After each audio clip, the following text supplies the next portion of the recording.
guys, how are you today? Thank you for visiting my channel. I really appreciate it.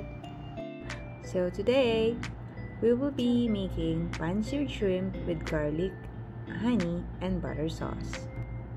So the ingredients we need are half kilograms shrimp, peeled and deveined, and 1/4 teaspoon garlic powder, 1/4 teaspoon paprika, 4 teaspoon shrimp powder, 2 tablespoon lemon, 1 tablespoon corn flour, 2 tablespoon butter, 1/4 teaspoon chili powder, cup vegetable oil, 1 tablespoon honey.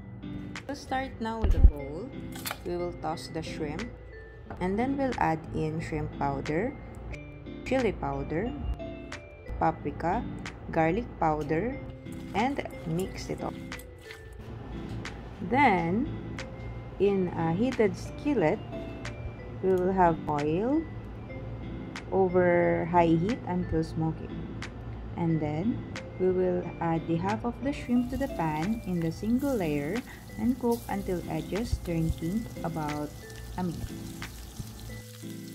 Now we will flip the shrimp using our tongs, and we will let it stand about 30 seconds until all the shrimp is not transparent except for the center right there. And then once it's cooked, we'll transfer it to a plate and repeat with the second batch so that it will not be overcrowded and it will be cooked well using the remaining of the oil. After the second batch has stood off the heat, we will remove all the shrimp and we will set it aside. Same skillet, we will put it on low heat.